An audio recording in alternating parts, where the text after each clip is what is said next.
In America, we love our cars, but they're just about the most dangerous place we can be.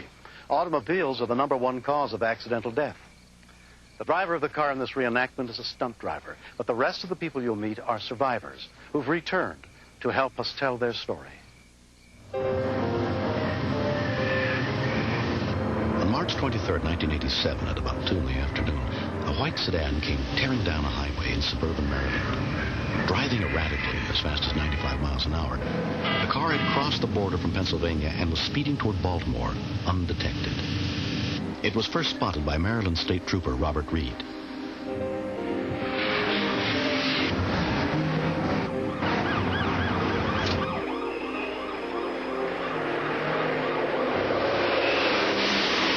B-24 Predator, I'm unable to take that assignment. I'll be in pursuit of a vehicle.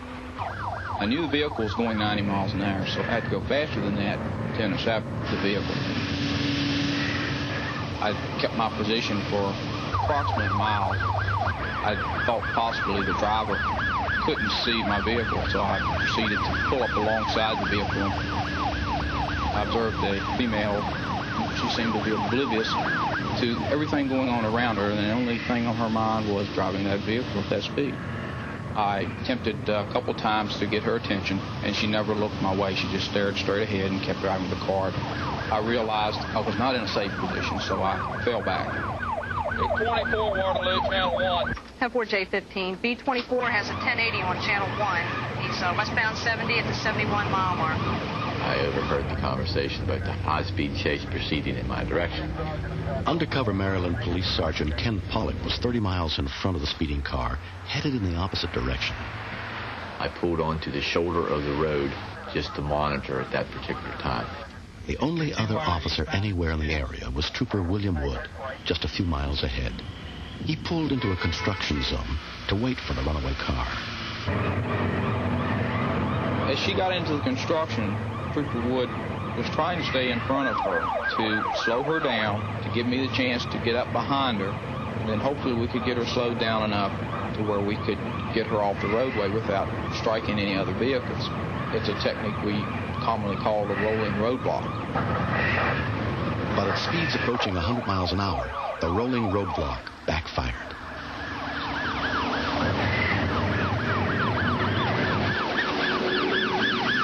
The white sedan crossed the median and drove head-on into traffic.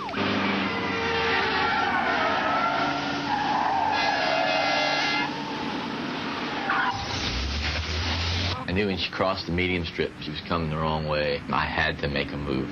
It could be any type of criminal activities that they were wanted for. And at that particular point, an alarm goes off in your mind. I knew at this time that the trooper had no other assistance at that point. Now, only minutes away from Ken Pollock, the car was splitting the oncoming cars at nearly 100 miles an hour.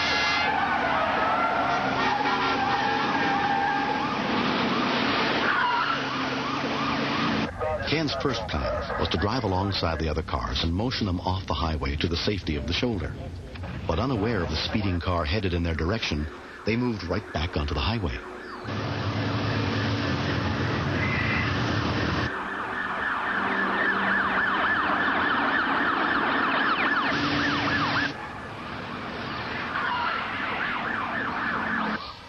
Plan B was to start stopping all the vehicles to get them away from the cars up on the embankment, knowing all the time that I had approximately 2 to 3 minutes or maybe even 4 tops to do this.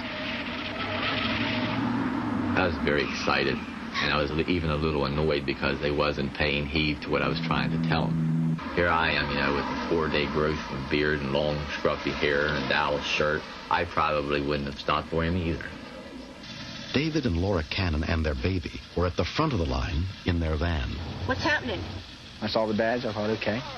I figured there was an accident or something that was happening. The only thing that was going through my head was, I have to stop this somehow. As the car reached the open highway, it began accelerating. The speeding car was closing on me faster than I thought it was closing on me. And I seen that the Cannon van was still occupied. I knew there was only one thing I had to do at that point to shield them from being hit. And all of a sudden I looked up and saw the car coming. She looked like she was on a suicide mission.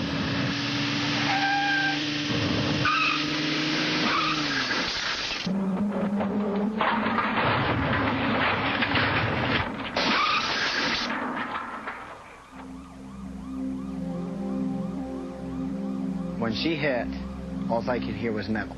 And I've never heard a sound like it. The first thought that came to my mind was the guy, whoever it was going to be in pieces.